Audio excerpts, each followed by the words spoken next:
Welcome to the Who's Left podcast, a show about Indiana politics, history, and culture from the unapologetic perspective of the social democratic left. My name is Scott Aaron Rogers, and I'm recording from Bloomington. You know, I didn't start this podcast intending to focus on thought control, social manipulation, cult dynamics, and myth making, but these themes keep coming up again and again. Companies, politicians, and foreign governments alike are using technology and methodology to influence our thoughts, beliefs, and behaviors all around us at all times. From Dr. Stephen Hassan's Influence Continuum, quote, "From the moment we are born, we are constantly being influenced by all kinds of people, ideas, and forces. Some of this influence is healthy and promotes our ability to grow into independent, fulfilled, authentic adults.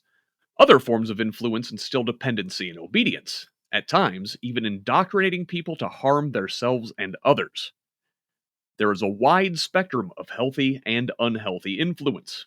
Individual experiences vary within the same organization based on how the individual conforms to the norms of the group.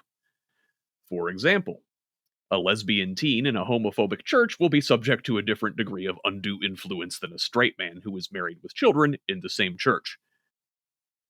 End quote. We talk about folks on the political right being caught up in the cult of Trump, or being brainwashed by Fox News. But as we learned from Dr. Dustin Steinhagen several months ago, everybody is susceptible to thought control. And those most likely to fall prey to such manipulation are those who think it can't happen to them. Humility is the key to maintaining sovereignty over your mind. So, knowing that, and knowing this is going on all around us, I think it's important to ask ourselves how we've been influenced. Sometimes in healthy and constructive ways, and other times in unhealthy and destructive ways. Why do we believe what we believe and value what we value? My guest today is a return visitor to our show.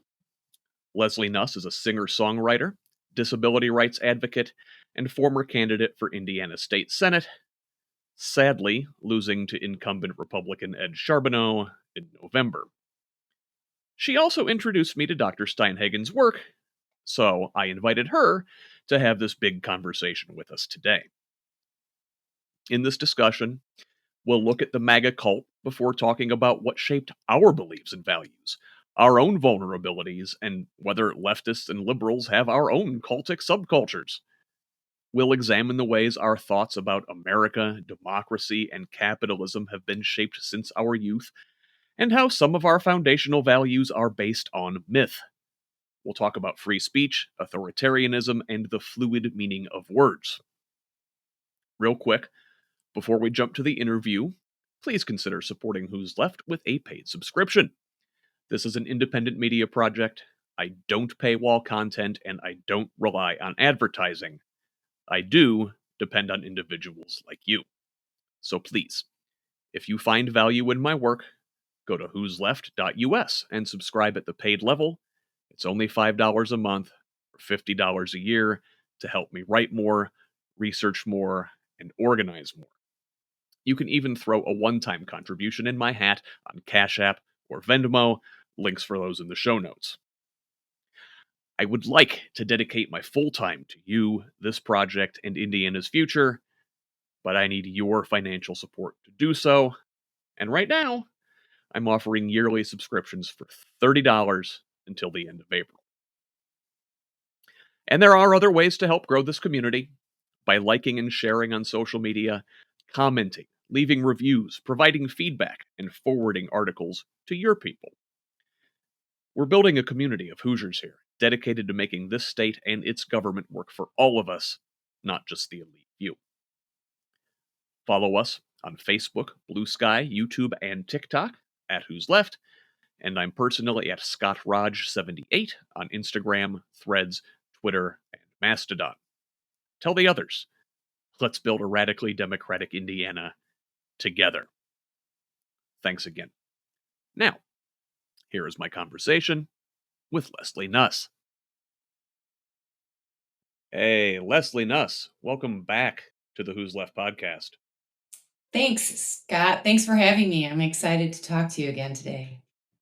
I'm excited too. I've been looking forward to this conversation for a real long time. I- as I've been talking to people here in this space for the last several months. I talked to Jen Senko, the documentary filmmaker of Brainwashing of My Dad. Um, I talked to a Butler student, Dylan Noble, about um, the way the far right has used podcasts and other media spaces to kind of shape the direction of young men in this Yes, country. And yes, then in the new year here, you introduced me to Dustin Steinhagen, one of my guests, and we talked about uh, thought control, mind control, uh, you know, brainwashing, as it were, and the way cult dynamics and those techniques are kind of used on all of us at all times. And the most important point I think I came away from that discussion with was that immunity to thought control is greatest amongst people who are humble, and they will question their own beliefs if presented with evidence. Um, so I think it's important for us in this time of confusion to figure out what it really is that we believe. What are our values? What is truth? And I'm just excited to get to share that conversation with you here today. great. Yeah, me too. I think it's super important, and I was fascinated by Dustin. I thought he was such a good mind, and he's putting it to such good use. And the topics that he brought up were really important, and I thought that was actually such an important takeaway, that it is humility and not being arrogant that can protect us. I mean, I could just bring up right now, our one of our senators seems so arrogant, just the other day in a clip. Oh my God, And yeah. what he's in the mega cult, so I think he would think he's so cocky, and that he probably doesn't realize how he's being manipulated himself. Yeah, and you know what? I'm glad you framed it that way and said he's in the MAGA cult because the MAGA folks would turn around and look at us and say, "No, it is you who are in the cult." And now, obviously, we are people of science here, and we, respect the scientific method and uh, evidence and whatnot. And I don't think we're actually in a cult, but for the sake of humility, I think it's important that we ask ourselves, you know, are we? Yeah. Have we been manipulated? Have our perceptions been shaped in a certain way that makes us think the way we do, and in a way that is so uncompatible with the way they think? Yes, maybe, but no. Okay. They are worshiping kind of a person, and we aren't worshiping a person. And they seem to be, I mean, that's it. If you ask them, well, what do you like about Donald Trump, or what is something that has affected you in a positive way? I don't know if they could name that. Um, and my brother just told me about somebody that he's known since college, who basically has a fake memory now in his mind. He said to my brother something like, "I'm so glad Donald Trump spoke in his State of the Union address before COVID, warning us about it, because I was able to get an important project done." And my brother was so alarmed that he went and he downloaded the entire transcript from the State of the Union, and he read the whole thing. And there was just like one brief sentence, and Donald Trump downplayed, COVID that was coming. Yeah, And yeah. my brother was just like kind of freaked out that this guy is now convinced that he had said that. So it's having false beliefs. I don't know. And I think a lot of people are in a state of denial. And something I've said for a long time is that denial is a powerful coping mechanism. So, Yeah. for instance, like denying climate change, demonizing the phrase climate change and trying to pretend when we know it's getting warmer, we know it's getting drier. We've seen all these wildfires. We've seen species migrating northward because it's getting too hot for them. They can't adapt Yeah. fast enough. But if you say, oh, that's nothing, and then you go drive your giant vehicle that gets really poor gas mileage, that's maybe a way of coping instead of maybe being responsible and saying, you know what, I'm going to buy the most fuel efficient vehicle that I can. And, I mean, I Yeah. think it's people don't want to, but they've been conditioned. I would just say right then, talking about vehicles, these young men, I feel like, are being brainwashed into thinking I need the most giant pickup truck, even though I don't haul anything Hmm. around. And that is my identifier. That is, that they're identifying with a Hmm. group or a mindset. And those are, in a way, like kind of cult things, you can tell everybody, but, and they're being misled, right? Those vehicles are super expensive. Most of them can't really afford it. Then they have really high car payments and gas is Hmm. expensive. And if they would buy a smaller vehicle that they could afford within their budget that got better gas mileage, they'd be doing something a little bit more pro social, thinking about what's really going on. Yeah, I don't know. I Yeah. mean, if anyone wants to tell me I'm in a cult, who am I following? You know, George Soros, when, who were the Republicans? I mean, who were the Right. billionaires who contributed to the election? Like in Wisconsin, George Soros was maybe number 8. You had all these other Yeah. billionaires. It's like the right is very good at making anything toxic. They seem to be able to make anything toxic, and that's a shame because that, and again, that's manipulating their followers, right? Yeah. Well, I mean, there's a lot of cognitive dissonance, I think. And you don't want to feel bad. You don't want to feel guilty. You don't want to feel like you contributed to the problem. If there is no problem, then you don't have to feel any guilt, right? What Right. climate change? What global warming? I'm not doing anything to contribute to that. It's a Chinese hoax. I can roll as much coal as I want to, right? Right. But that's manipulating too, because sometimes I would think that guilt or that causes you to reflect. And we need more reflection.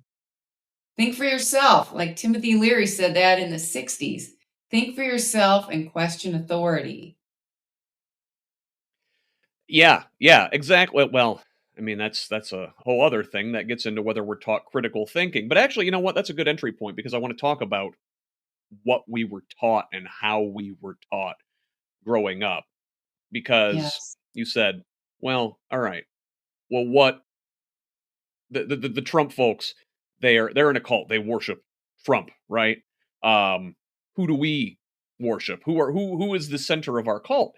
And in a way, I think it is for some folks um democracy, and I put up the quotes because American democracy as it has always existed has never really been a full Right. complete democracy. And Hmm. the institutions, I think, for a certain subset of normie Democrats, the institutions and democracy itself are sort of the object of worship, maybe undeserving of such worship. Hmm. I guess I'd be curious as who you think is worshiping democracy. I mean, it seems like right now there's this really big reckoning where we've been saying for years now, no, it's not perfect. It's never been perfect. The idea is a more perfect union. And we need to reconcile with our past and our founding and all the things that have Hmm.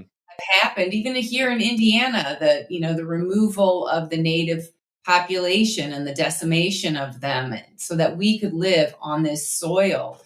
Um, I don't, but but everything could be improved, but that doesn't mean it needs to Yeah. be destroyed. It's like renovating a home versus tearing it down. If it's cheaper and maybe it's more satisfying usually to renovate something if you can do that. I don't know. Yeah, certainly, and, as somebody who, works in the building trades, for my, daytime job, I like to use that metaphor a lot, against, like, accelerationists and, in favor of, having a plan to get where we want to go, maybe undertaking a thorough remodel, and even if you are gonna demo a place. Yeah, yeah, yeah, I like to watch these videos. You ever see, like, where they blow up a stadium or something? Yeah, and it And, just goes. yeah, that's neat, right? But it's a controlled implosion. They don't just go all there willy-nilly and start, like, dynamiting stuff, it's very, very precise Right. where where everything's set off, so it implodes in a certain way, without Yeah. damaging things around it. I think a lot of folks kinda in the squishy center for a lot of years have generally thought the the system is okay, everything's working the way it should, our founders were these Mhm. brilliant men and they were imperfect, but they built this perfect system that we can improve upon and all that, and that's sort of the way our minds were shaped in school, right? Um, what if what if a lot of that's horseshit? It is horse shit. It is. I mean, I don't know. I think I was really enlightened maybe during the Oliver North Iran Contra thing, right? And none of Mm, those guys yeah, got punished. And I think that was maybe the first time I was like, ooh, shouldn't they have gotten in trouble? They seem to do some really, really bad things. yeah, And, then the 2000 election with the hanging chads and all of that. So I've known that there were some serious issues. I didn't feel like I was in a position, and I think maybe a lot of us trusted and thought people who we have elected, they will take care of it. But yeah, people are human, and I think the Democrats are realizing now they kept trying to be bipartisan as the Republicans kept going more extreme and more extreme and playing dirtier tricks and daring the Democrats to call them out on it. Yeah, I think it's definitely more complicated, but we would say also eliminating the fairness doctrine that has done a tremendous amount of damage to our country yeah. that a lot of people don't even really understand. I mean, if Fox News went away tomorrow, I think things would start improving quicker. That and ending Citizens United. Those are probably the Yeah, two that's a two big one, biggest yeah. things. But we have to stop being so nice. Certainly, but, so much of it, I think, is, we're still playing within a system which is fundamentally not what we were always told it was. Like, the Electoral College was always an anti-democratic checkpoint for, elites to put their thumb, especially, Southern slave-owning elites back when this thing Yeah. was drafted. But it was a way for the wealth class to say, well, maybe there's a little too much democracy. We got to put the brakes on that. Same thing with the Senate. This is another anti-democratic feature. Um, Mhm. so the thing we've always called American democracy hasn't really actually been democracy. It's been more like democracy registered trademark, you know, or Yeah. capitalism wearing democracy clothes.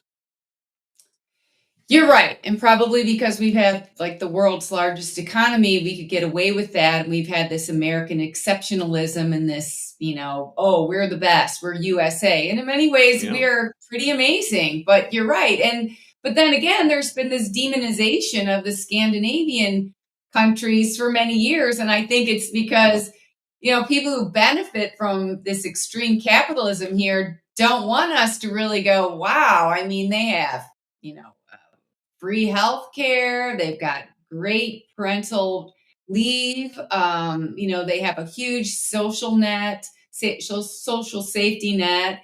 Aren't they? One of those countries is just helping to eliminate homelessness right now by giving these people a small apartment and a small amount of money. mhm, And most, like, over 60% of those people are staying off the street. And, you know, uh, people want to talk about the homeless issue, but that started when Ronald Reagan in the 80s started closing the institutions that kept yeah, people who had severe mental illnesses and nowhere else to go from being homeless. And it's just an exacerbated yeah, problem right now. But yeah, no, we were never really the greatest, and we could learn if we would have a little more humility. We could say, "Wow, yeah, what is Denmark doing that would be amazing to do here?" And I think that we've had a reluctance to maybe say, maybe we're not the best, you know, it and not yeah, valuing our kids exactly. and their education, public education. That is just ridiculous, you If know. we say we're the best and everything we do is right here and, we're the greatest country, in the history of ever, why improve, right? Right. Why Um, change it? why why look at these other lesser countries and learn from them, right? What do they have to offer us, America, uh, God's new Israel, right? Right, yeah, but they're happier. I mean, in the happiness index right now, and they live longer. So, maybe it's worth looking at. Lack of self-reflection, I think, and I do think in the end that comes down to, well, we've been brainwashed in a way, you know. Yeah, Our education system has been influenced by many actors over the years, outside of educators, right? To teach us a certain story, a certain myth about ourselves, and we are taught kind of not to question it. Don't ask certain questions. Yes, we may have started in a lesser place, but the moral arc of the universe bends toward justice, right? All that. yeah. Um,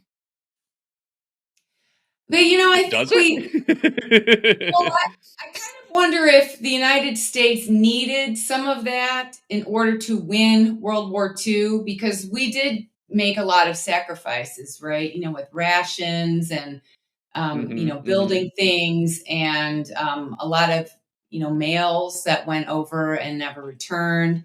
And so maybe some of that we had to encourage ourselves you know, to fight and to win. And it was a good thing that we won and we defeated Hitler and Nazi Germany and, all of that. But then coming back home, we still needed the civil rights movement, and Right, women didn't right. even get their own credit card until the 70s in their own name. And so, yeah, I mean, I kind of think we were really starting to turn things around or make real progress in the 70s. I mean, that's sort of my, like, comfort zone.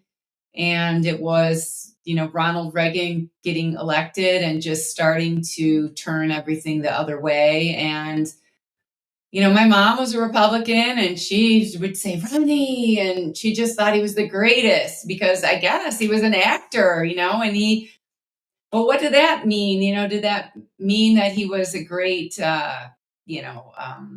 thinker and statesman? It No. means And he's a it's professional liar. No offense to right, actors in the audience. I right. get, it's a You're right. very important art Yeah, form. yeah. But but okay, so you mentioned World War II, and I, both of us, I mean, you're a couple years older than I am, I think, but we both kind of grew up in the long shadow of World War II, right? This is like the what made it's the moment when America, as we know it, became America, and Right, the leader of the free world and the rules based world order, right? All of that.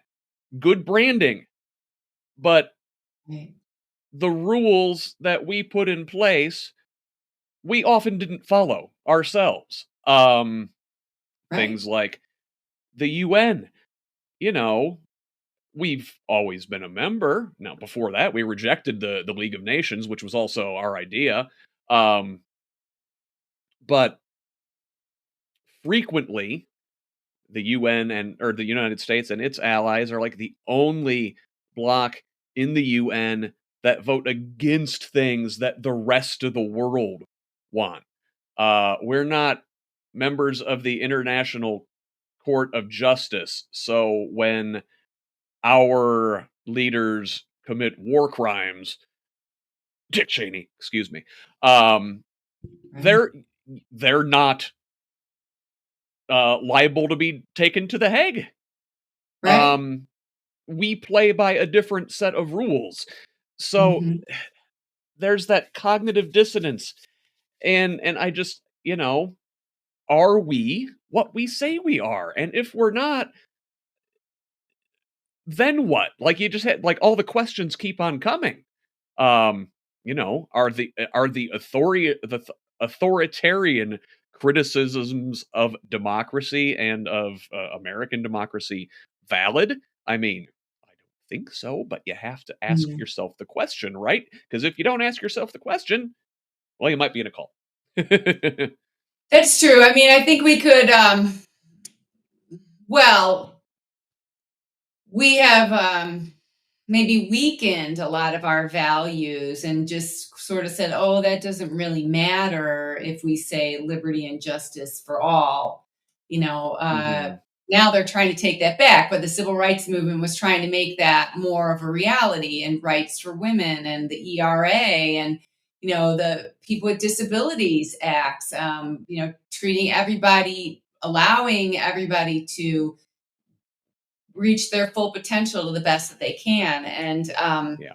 but I think a lot of it is money and cynicism and Roger Stone and people who were involved in Watergate and who were just kind of bad actors and needing more bad things to do or wanting revenge or waiting in the shadows until they could get revenge for Nixon being impeached and being having to step down. It's a lot of that I would say is male ego and just this white male patriarchy and also sucking in a lot of women into that and not really wanting equality, being afraid of equality, not wanting Black people to be at the same stature as white people and saying, hey, this isn't right, and having a round table discussion involving representatives of all the kind of people who live here.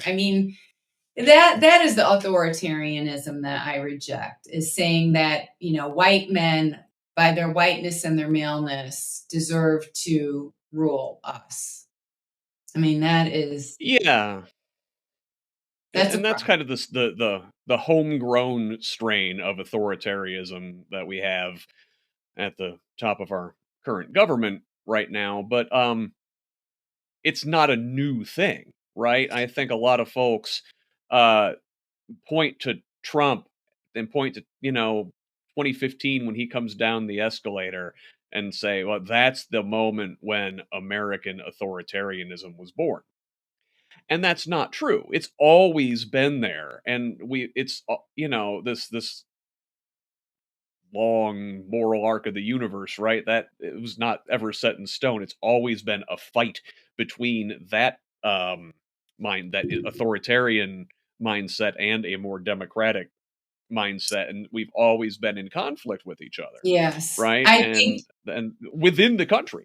I was going to say the two things that have changed are the wealth inequality now is skyrocketed, right? Like whereas maybe the curve, I don't know which direction I'm going, was like this, and here's the top. Hmm. Now the top of the people, it's way up here, and that it also that incentivizes people with more money than they could ever spend in 10,000 lifetimes to go, well, what's next, buying politics and doing whatever I want.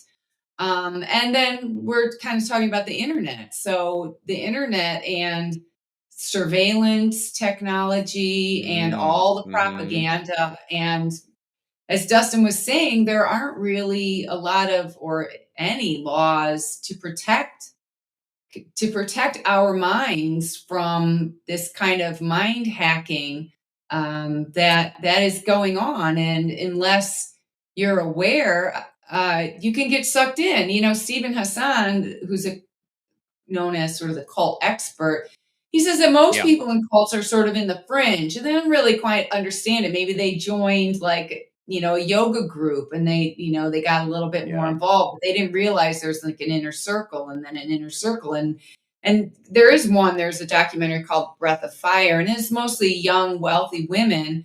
And, they're giving more and more money and more time. And if they've worked for the organization, they make barely any money. And it's all going to, one or two people at the top. And, but yeah, I think, you could be watching a YouTube video and the next one that comes up, it could Hmm. have, mind hacking things in it. Things that I've never studied, but what is that? Neural linguistic programming and all those. There are like Oh these kind yeah. of techniques that sort of, manipulative people, some of them have Yeah. studied, Yeah. and they're effective. And we do Yeah. need more Both education. Dustin and mhm. Yeah, Uh, Dustin and Jen Senko both told me about the different various techniques, and it's all about like overtaking your amygdala, right? Getting you in an emotional state where right, you're ruled by your emotion, and you don't think. It gets you into a fight or flight response. Yeah. right. So staying calm is good, and we need more techniques for staying calm and peaceful protesting. But yeah, I mean, things seem pretty serious right now. I'm really glad that Wisconsin, that we had the win there, and Elon Musk Hmm. had a loss. But this new tariff thing is, just trying to pull the rug out from under everybody and throw everybody up in the air, and it's not healthy. I'm not sure who really likes this. Well, they're trying to get back to that other previous age where the rich folks had everything, right? The Gilded Age, the turn of the 19th into the 20th century up through the 1920s, the stuff that basically brought us to the Great Depression, right? There's a reason we quit doing things that way. Um, Yeah, I think, again, our generation growing up in the long shadow of World War II thinks about the the the regime, the long New Deal era, and all those policies put in place to build the social safety net that wound up leading to Medicare and Medicaid and gave us Social Security and regulated banks and taxed the rich right. a lot. And Hmm. this is kind of the American golden age, right? And for us, that was normal, right? Right. Um, but it Mhm. hasn't always been that way. Like in the grand scheme of things, just even in American history, that's a small window where we were actually something resembling a functional, real democracy. Precisely because I think we got money out of politics for the most part. Yeah, I would think that most Americans do not like what's going on right now. I mean, we want people to be making sure that there's not poison in our food and poison in our water, um and I mean, I don't know. This unfettered capitalism is just so toxic. But, as another person I listened to, Dr. Bandy Lee, would say, it's really the sociopaths and basically the psychopaths in Yep. power who are, could ruin everything for the majority of us and really probably them too. And and it's how to get them out, really. How to stop them, I think, is the like number one question. But sociopaths, they don't care if they hurt you, they don't care if they ruin your career or sleep with your partner and ruin your marriage. They don't care. I mean, but okay, maybe they're always going to exist, but we don't need these people at the top of our government, because they don't have our best interests at heart. They don't care about the kids with disabilities. If Medicaid is cut, what's going to happen to them? They don't care about the Yeah. seniors if they don't get their social security check. I mean, that guy who was on the news saying, who's a billionaire, oh, if my mother didn't get her social security check, she wouldn't Yeah. complain. Yeah, well, he's a billionaire. If she needed money, she could just ask him, or maybe she's sitting on a dragon's hoard. We don't know, but the average Yeah. person needs those checks, you know? Yeah. I was just at a rally for Social Security yesterday, actually, here in Bloomington, and there were, several dozen, mostly seniors, people who do depend on Social Security, and I asked a lot of them, would you miss your check if it didn't show up? And to a T, they all need that income, right? Yeah, Um, but we were talking about these people being psychopaths or sociopaths.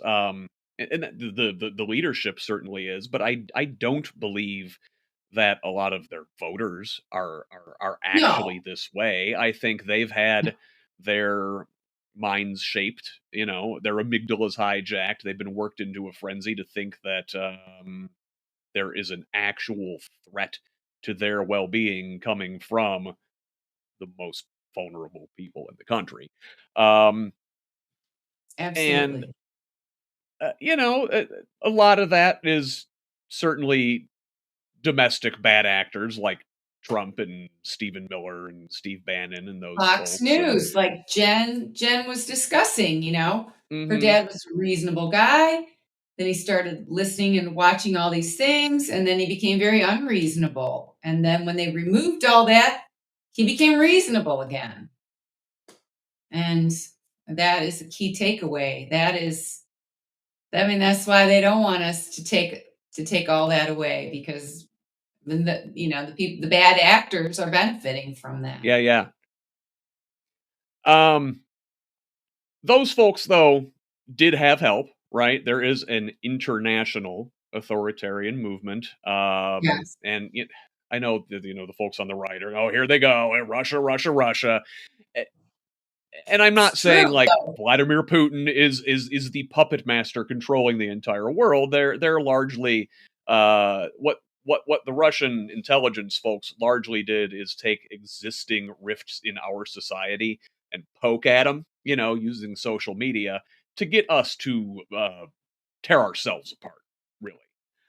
Um, Go ahead. You have a Disinformation thought. campaign. I mean, Yeah. I had even heard that this anti-vax thing was Yep. started as a Russian disinformation campaign, and that is just so tragic.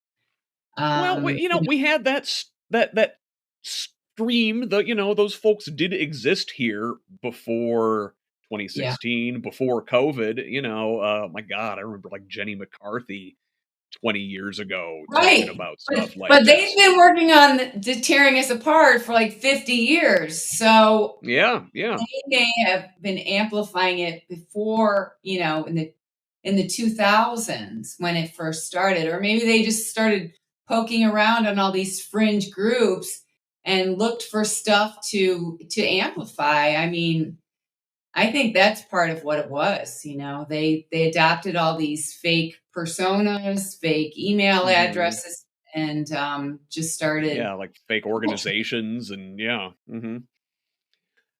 So Yeah, that leads me to believe another one of America's great brands is free speech, right? The First Amendment. And right. I'm a huge fan, right? Love me some free speech.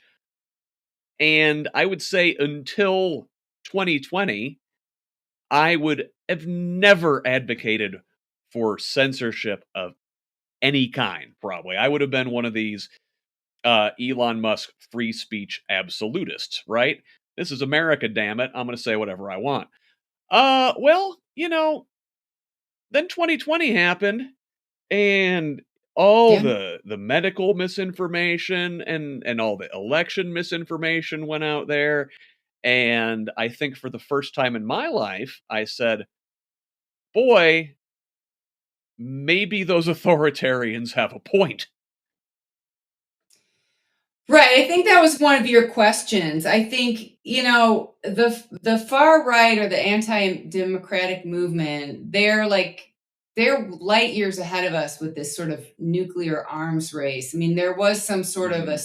survey or study that most of the propaganda is coming from the far right. I mean, there is other propaganda, but the majority is coming from the far right. And I just think of that idea, don't tolerate the intolerable. And in 2016, when Facebook let the Russians buy all those Facebook ads that had those horrific images of Hillary Yeah. Clinton, like as a demon, as a devil, again to like get people's amygdala all Hmm. enlarged and rageful, and to sway them. So if we had, this is what, and from your notes, when we figure this out, I think what we need is like a cyber military. We have a military that's supposed to protect us, physically, right? But we need a cyber military. I don't really that's not really my area of expertise, but to protect our minds. And so I would think that free speech is somewhat allowed, but just like there are certain things that our military intervenes in, like on a physical level.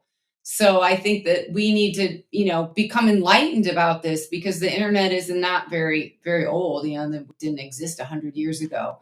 And we do need some, and there are experts. Dustin's an expert. There are people in the, Department of Defense who study this all over. And I think that they could come up with something to protect us, to divert these, really tragic things from happening. People being radicalized and being, Yeah. what wasn't there have been young people radicalized to commit mass murder, and that is, I don't know, maybe we can figure something out there to protect us. Right. Well, so yeah, I mean, like, so I think we both agree. Like, there's a line, right? Like, free Yeah. speech unencumbered is a problem. Yeah. You've got your classic example of like screaming fire in a crowded theater. Um, but you can scream election fraud in a divided country. You can scream Chinese hoax during a global pandemic. And That's you know, partially yeah. because that was on Fox News, that there's no fairness doctrine, right? If the fairness doctrine was in place, they wouldn't be amplified. Maybe they would say it's a hoax, but they wouldn't have that huge platform. And, and Well, yeah, but even then, that only applied to broadcast over the air mm, television. I don't know if it ever actually applied to cable. So, I mean, you can still go on TV and lie. I mean, should we make lying in public illegal? I mean, that's maybe extreme. well, Again, where's the line, right? right. We need more fact checking. Like in that debate, didn't Donald Trump or somebody, they didn't want fact checking, right? They didn't Oh, want a that was debate JD where they Vance. were going to You be told me fact, there wasn't going to be fact checking. right? I mean, if you want to spew lies, then you should be able to be fact checked in real time and have somebody say, well, actually. And I think part of the problem too was the mainstream media, it took them such a long time to actually use the word lie in a headline or whatever. They'd say, oh, misspoke or Hmm. misrepresented, or they would use all these euphemisms, and the average person wasn't getting it, but the average person would say, oh, that's a lie. But right now, it seems like Donald Trump has eroded our morals and our ethics. It's, we need to make lying bad again, right? Like we weren't supposed to lie growing up, and now these people lie Yeah. all the time. So what kind of a message are we sending? I mean, there doesn't seem to be any consequences. There should be consequences for unethical and immoral behavior and boundaries. I mean, I think the main problem with somebody like Donald Trump and Elon Musk and their whole problem is that they desperately need boundaries, and yet people are so reluctant to give them boundaries, as if they were a toddler that you were letting run through your home and just destroying the Yeah. whole thing. At some point you'd be like, we need some parenting skills here, because our kid just threw down the TV and and turned the faucets on and our floor is ruined. I mean, that's it. We need better parenting Yeah. skills, or whatever you want to call it. That's what authoritarians would say, I think, about democracy in general, right? It's like letting the dumb kids run the show, and maybe we should just let the experts handle this, right? Um, the But people they've who real, eroded who's an expert. They're firing all the scientists. They don't want any yeah. experts. I think democracy did want I mean, there's been problems here, right? They say Democrats are too wonky, but I think a lot of it is just corruption, because I was reading that the problem is that the progressive a lot of the progressive Democrats who were in the Senate and the House of Representatives, maybe when they retired, then big money would get a Democrat to run who was maybe more in line with their interests, like who was maybe more Hmm. favorable to relaxed regulations on mergers. I'm not really sure. I'm not an Yeah, expert on yeah, that. yeah. And they say, the thing is we can't go more to the center. We need to stick with the progressive policies, because that is really the best for our people. It's the best for our people. And well, you know what? We're talking about what words mean, right? Um, Progressive and liberal and conservative, and these words, I think, and this has been a long game, mostly by the far right, to change what words mean. Like, liberal does not mean the left in any normal definition of Right. what liberal is supposed to mean. Like, the United States is the inventor of liberal democracy. Like, liberal means we come together in debate and we hash out our differences that way, and there's elected representation. We settle things through debate. and laws, and that's what liberal means in opposition to like monarchy, right? Um, so when reactionaries, and let's what conservatives, what we call conservatives now, are reactionaries, and I think we should use that terminology because conservatives, as it were, exist within the liberal milieu, right? I mean, yes, they're saying the way things are fine. Maybe we should go slowly as we work to change things. And progressives are like, no, there are Yeah, problems right now. We need to do this now and sure. quickly. Um, but in a world where a lot of Americans have been trained to think liberal is the left, Mm, that really just it it it it moves it moves the Overton window so far to the right mm, that we don't even know what these things are anymore. There is no meaningful leftist movement in this country because what yeah. passes as the left is the center, you know. Yeah, I think that's a really good point. But I think that goes into the othering, and it's finding a target and, lumping all these people here. Oh, you're a liberal and we hate you and you're the devil. And then it gives, I don't know, it's just for somebody to try to like take their ball of anger and throw it. Oh, we're going to throw it on the liberals. But they don't realize it's like that pink ink in the Cat in the Hat. It doesn't go away. The better thing to do is we have to figure out how to dissipate all this anger and, the people who are stirring us up. Really, they're the problems. It's our neighbors aren't the problems really. It's these puppet masters, these elites stirring us up. That is the Yeah, problem because from campaigning and knocking on doors, I met so many lovely people and, they're everywhere and they're in every yeah, neighborhood. And so many people would say, oh, there are no Democrats on this street. And I said, that's not true. They're Democrats and they're Democrats. Oh, and this person, they're what they're so upset about. And I would just say, and I just think that's like also it just sort of happened because I think with the advent of VCRs and cable, and people stayed in their homes more. But, like in the 70s, I really remember where I grew up, us having block parties. And yeah, that was just a way to come together, whether you really knew your neighbors that well or not, just mixing.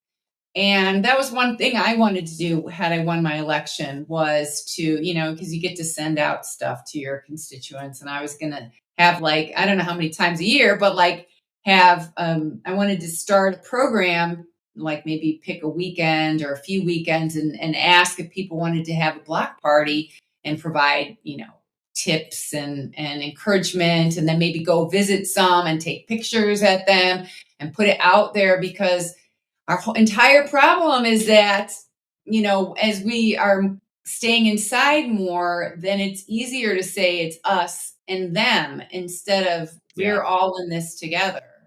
And so, yeah, we have to stop, letting them divide us.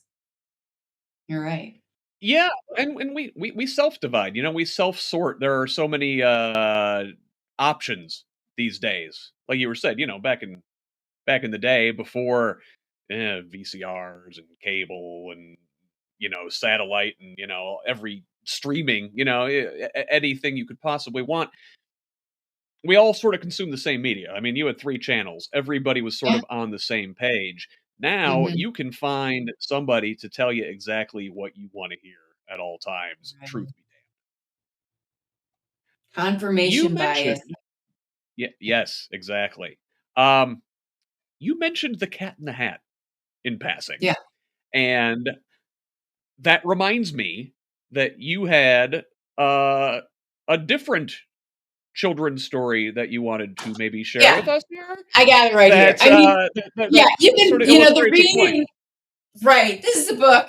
that, was my brother's, and we read it a million times. It's called Old Black Witch, and I'll just go through it, right? It's like this story of this, this mother and son, and they buy this old home, and they discover a witch, and she's kind of a jerk for a while, but she's kind of cute, and they say she can live in the attic, and they're going to turn it into a tea house, and she's not really liking it, but she doesn't have anywhere else to go, and she tried to kick them out, and they said, well, we own the house now, so they started this oops, here's the picture. And, first, she's trying to scare off the customers. But then one day they're in a pinch and they ask her to help out. And she starts liking it. And she starts, cooking and and she's working as a waitress.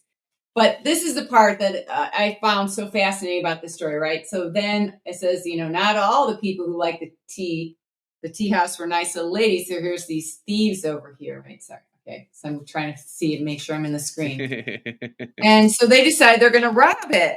And she comes down the stairs, and first she's like, ooh, she knows evil, and and she appreciates it. And she's about to say, go to it, boys, when she realizes they're stealing from her.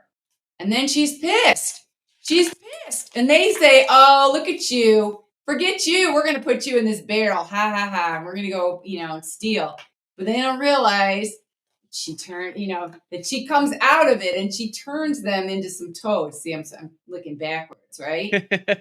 And I thought this was such a good metaphor because I think like a lot of, there are a lot of people in the United States, they consider themselves to be kind of rebels and, yeah. And I was saying like, rugged I had individuals read during the Depression that people were encouraged, like they were tuning into the story of Bonnie and Clyde, like it was kind of entertaining to them. So people, they do sort of have this fascination with people who can get away with stuff. And I thought when the American people realize that they are stealing from us, then things will change. I still don't think some people are really putting it together. I mean, I've seen these pictures. It's, with a picture of Elon Musk, it's he's stealing from you, which is important. And I think the veterans get it. And, the military, a lot of them are getting it, and teachers are getting it. And we just need more people to go, yeah, all this supposed savings is going to go right into their pockets. They're not going to use it to pay off our debt, or they're not going to use it to improve anything except their bottom line. And then I was thinking, we need to do, someday is turn Mar-a-Lago into like a public park or something, but people, all the people can go to, right? Like that needs to be, because what has Donald Trump done for America? He's done a lot of stuff for himself, but not for America. No. So yeah, they're stealing from us, from you, and you need to get mad about it. I mean, probably anybody listening to your podcast is already mad about it, but well, I would hope so, but and really, I think that's what it's going to come down to is a lot of folks are going to realize when it hits them that something is wrong. Yeah, let's hope that So, we can say, yeah, Leslie. So it's been about 55 minutes, and I feel like we've just begun to scratch the surface. This is such a big conversation. We're talking about coercion and free will and free speech and what even is truth. And yeah, I right. think this is going to have to be That's an right. That was like ongoing your first thing. conversation. I was going to say, I think people should write down, make a list. Like I'm really big on writing out my thoughts and everything. That was like one of the very first things you mentioned.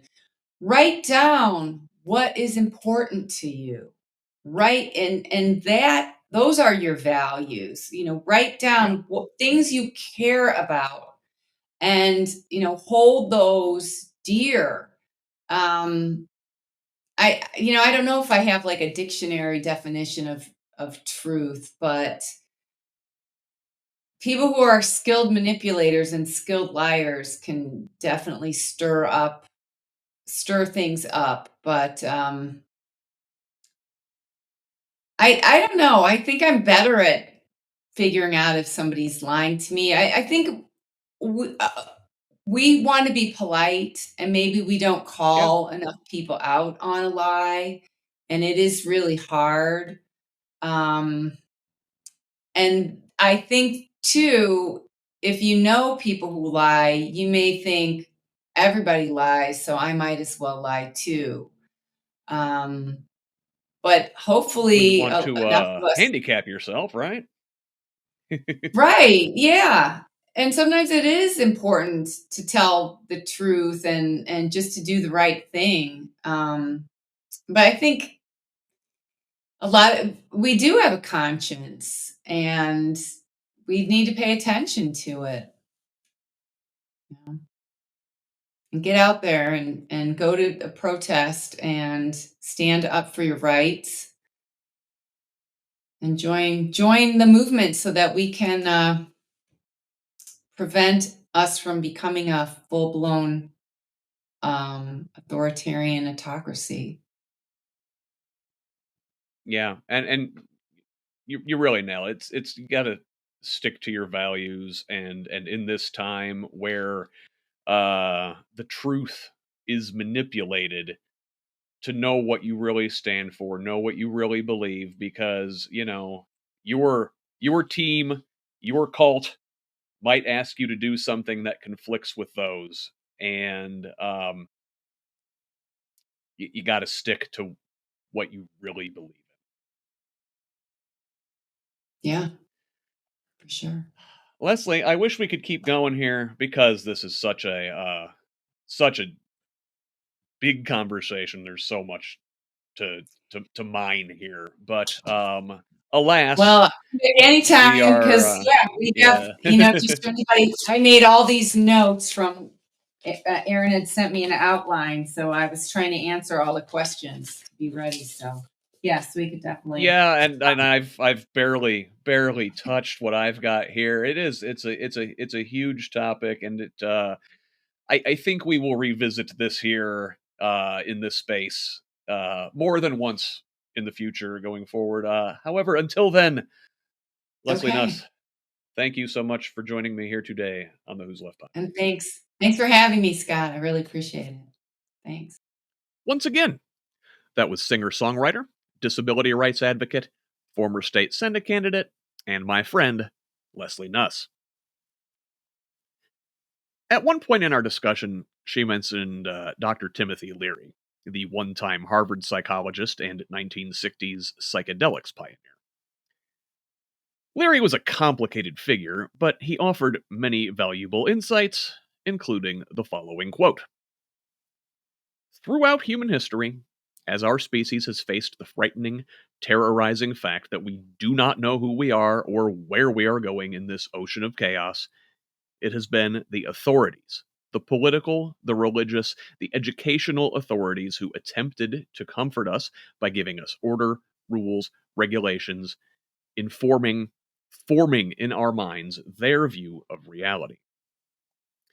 To think for yourself, you must question authority and learn how to put yourself in a state of vulnerable open mindedness, chaotic, confused vulnerability to inform yourself." End quote. And that's where I want to begin my closing thoughts. Because what Leslie and I talked about in this conversation isn't just about MAGA or Trump or even modern day conservatism. It's about a deeper, longer deception. A national mythology so thick, so sticky, and so seductive, it's been distorting reality for centuries. We all know MAGA is a cult, but the harder truth: MAGA is just a fundamentalist breakaway sect of a much older movement, the cult of American exceptionalism. And yeah, that's uncomfortable. But if we don't face it, we stay stuck in it. We pledged allegiance every morning. We sang the anthem before every sporting event. We bowed our heads in silence for the troops, even as they were sent to die for oil and empire. We were taught that Columbus discovered a land already full of people, and that slavery was just a sad chapter instead of the economic foundation of our nation's wealth. That's not education. That's indoctrination. The whitewashed history we were given climaxed with the Allied victory in World War II and the United States becoming the leader of the free world and enforcer of the rules-based international order. We were the undisputed good guy, and those nasty Soviets were irredeemably evil. Yet, we immediately absorbed former Nazis to head our weapons programs. We helped overthrow democratically elected governments on multiple continents. We not only refused to recognize the jurisdiction of international courts, we sanctioned them. By the very standards we set at Nuremberg, every US president since has been a war criminal, including the liberals. We made the rules and have broken them repeatedly, and rarely taken responsibility for our actions. What does it say about a system when lawlessness by elites becomes routine, even expected? When criminal impunity is baked into the top of the pyramid? I'll tell you what it says. It says this system is not worthy of worship. It may be worth fighting for, it may be worth repairing, but it's not sacred. It's not holy, and it sure as hell isn't above critique. So, when we talk about cults, let's be honest. A cult doesn't have to be led by a man in a robe. Sometimes it's led by a myth. And sometimes the most dangerous cult is the one you don't even realize you're in. America is vulnerable to demagogues, conspiracy theories, and authoritarian strongmen because we have never healed our deepest wounds. Our enemies didn't invent these fractures, they just exploited them. After the Civil War, Reconstruction was abandoned prematurely. The civil rights victories of the 50s and 60s led to backlash, not resolution. The Southern strategy, Nixon, Reagan, that wasn't healing. That was a calculated retreat into white grievance and patriotic denial, like an apology unaccompanied by changed behavior. After the fall of apartheid in South Africa, the unity government set up a Truth and Reconciliation Commission to heal the country as it transitioned to a multiracial democracy. In the United States, we wanted reconciliation without truth. And when you skip the truth part, you get neither. You can't build a healthy culture on lies. You can't stitch up wounds you won't even admit are bleeding. But we do something even worse. We mythologize the pain. We turn the thieves into cowboys, the slavers into statesmen, the traitors into folk heroes. Americans don't just tolerate the con, we admire it. From stealing Manhattan Island for a handful of beads to Bonnie and Clyde and Ocean's 11, we love a good heist, don't we? Like the Witch and Leslie story, we relate to the criminals because we have benefited from the exploitation of others. But now, we're confused and scared because they're stealing from us. Donald Trump and MAGA are not the disease, but a symptom of a larger cultural rot. We cannot rewind to 2015 and pick things back up from there because where we are is the logical conclusion of where we've been. But look, it's not all bad. It never was. That pledge, that myth of freedom, it inspired some of us in ways that can't be undone. Some of us heard justice for all and believed it, and we built our lives trying to make it real. even in the indoctrination, there were seeds of liberation. The myth is poison, but from that venom, we can manufacture the antidote. In the gaps between the slogans and the truth, people like you, like me, like Leslie, found something better. The possibility of an America that's not exceptional, but accountable. Not pure, but honest. Not perfect, but still worth saving. There is good here. Not in the symbols, but in the struggle. Not in the anthem, but in the people still trying to finish the verse. Leary told us to stay vulnerable, to get confused, to open ourselves to something beyond what we were taught. And yeah, that's incredibly scary. But it's also the beginning of real freedom. Because when the old stories fall apart, we can start telling better ones. Maybe even true ones. What do you think? Let us know. Reach out on social media. I'm on Facebook, Blue Sky, YouTube, and TikTok at Who's Left, and on most other social media sites at ScottRaj78. You can also email me at scott@whosleft.us. Thanks again to our guest, Leslie Nuss. Check out her music catalog on Bandcamp, where you can download her most recent album for a mere $7. And after that purchase, if your budget allows and you value this work, how about a paid subscription over at whosleft.us, where you can find my entire back catalog. Hit me up on social media with your feedback, tips, ideas, and concerns. Please forward the show to a friend and have them forward it to another friend. Let's keep building this project in a truly democratic state, one conversation at a time. Till the next one, this has been the Who's Left podcast. I'm Scott Aaron Rogers. Love each other, Indiana.